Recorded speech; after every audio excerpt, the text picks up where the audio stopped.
ఇక రేషన్ బియ్యం మాయం కేసుకు సంబంధించిన బ్రేకింగ్ అప్డేట్. ఇందులో విచారణ అయితే ఇప్పుడు వేగవంతం అవుతోంది. నిన్న పేర్ని నాని భార్య జయసుధను పోలీసులు విచారించారు. ఏకంగా 2 గంటల పాటు 45 ప్రశ్నలు అడిగారు పోలీసులు. అయితే పోలీసులు ఆమె సమాధానాలతో సంతృప్తి చెందలేదని తెలుస్తోంది. దీంతో మరోసారి నోటీసులు ఇచ్చి విచారణకు పిలిచే అవకాశం కనిపిస్తోంది.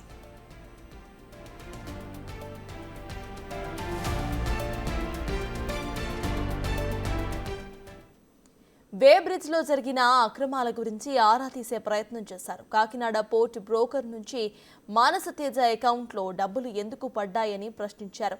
తేజకి ఆమెకు ఎక్కువగా ఫోన్ సంభాషణలు ఉండటానికి పోలీసులు అనుమానిస్తున్నారు.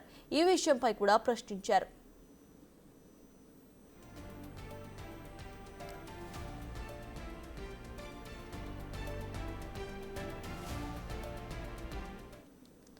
అసలు వే బ్రిడ్జ్ ని ఎందుకు ట్యాంపరింగ్ చేశారు? ప్రభుత్వానికి గోడౌన్ ఎప్పుడిచ్చారు?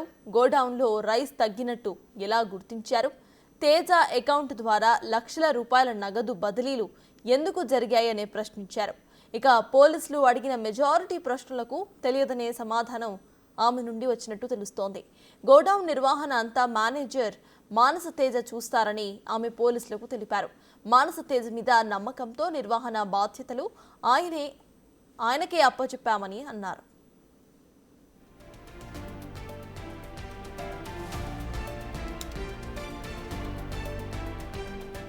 1-2 విషయాల మినహా మిగిలిన ప్రశ్నలకు తెలియదనే సమాధానం చెప్పారు ఆవిడ.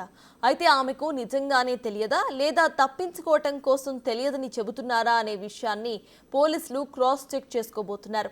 ఈ కేసులో వేరే నిందితులను ప్రశ్నిస్తే ఈ వ్యవహారంపై పేర్ని జయసుధకు ఎంత అవగాహన నిజంగా తెలిసి చెప్పలేదా లేక నిజంగానే ఆమెకు తెలియదా అనే విషయాలను వేరే నిందితులను ప్రశ్నించి తెలుసుకోబోతున్నారు.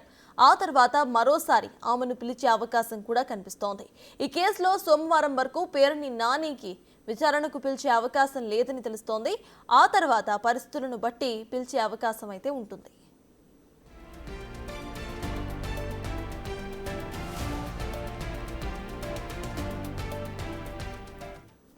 ఇప్పటికీ కేసుకు సంబంధించిన అప్డేట్స్ మా ప్రతినిధి శివ అందిస్తారు. శివ, చెప్పండి. ఇటు రేషన్ బియ్యం మాయం కేసులో పేరుని నాని భార్యను విచారించిన ఆవిడ మాక్సిమం క్వశ్చన్స్ కు తెలియదనే సమాధానం చెప్పినట్టుగా తెలుస్తోంది. అసలు ఈ కేసుకు సంబంధించిన అప్డేట్స్ ఏంటి? ఇన్వెస్టిగేషన్ ముందుకు సాగాలంటే నెక్స్ట్ పోలీసులు ఏం చేసే అవకాశం ఉందనుకోవచ్చు?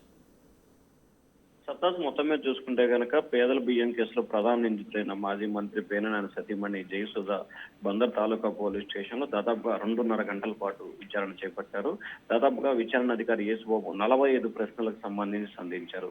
తనకు ఆరోగ్యం బాగోలేకపోవడంతో గోడం బాధ్యతలను పూర్తి స్థాయిలో మానస తేజాకి ఇచ్చానని చెప్పి కూడా ఆమె చెప్పే ప్రయత్నం చేశారు. అయితే అసలు బియ్యం ఎందుకు పక్కదారి పట్టింది, ఎప్పుడు గోడం లీజుకి ప్రభుత్వానికి ఇచ్చారు, ఇచ్చిన దగ్గర నుంచి ఎప్పుడన్నా తగ్గినట్టు మీకు సమాచారం ఇచ్చారా, అలాగే ప్రభుత్వం మారిన తర్వాత ఎందుకు తగ్గినట్లు గుర్తించి మీరు ప్రభుత్వానికి ఎందుకు లేఖ రాశారు, అసలు బియ్యం తగ్గినట్లు మీకు ఎవరు సమాచారం ఇచ్చారు, సమాచారం ఇచ్చిన ఎందుకు సివిల్ సప్లైకి లేఖ రాశారు, అలాగే ఏదైతే మానస తేజకి సంబంధించి కూడా కాకినాడ పోర్టు బ్రోకర్ల నుంచి లక్షలాది రూపాయల నగదు ఎందుకు ట్రాన్స్ఫర్ అయింది, అసలు ట్రాన్స్ఫర్ అవడానికి గల కారణాలు ఏంటి, దానికి సంబంధించిన వివరాలు ఏంటి అనే దానికి సంబంధించి, అలాగే మానస తేజకి మీకు మధ్య చాలా ఎక్కువగా ఫోన్ సంభాషణ జరిగినట్లు కూడా గుర్తించారు పోలీసులు. ఎందుకు ఈ స్థాయిలో జరగాల్సి వచ్చిన పరిస్థితి కనిపించింది. అసలు చాలా సాధారణంగా చూసుకుంటే మా నాని గారు చూసుకుంటారు కదా, మీరెందుకు దీంట్లో ఇన్వాల్వ్స్ వచ్చిన పరిస్థితి కనిపిస్తుంది, అసలు మీ పేరుతో కూడా ఎందుకు తీసుకోవాల్సి వచ్చింది, ఎందుకు మీరు లీజుకి ఇవ్వాల్సి వచ్చింది అనేక ప్రశ్నలకి సంధించారు. దాదాపుగా 45 ప్రశ్నలకు సంబంధించి అడిగినా కానీ తెలియదు, గుర్తులేదు అనే సమాధానం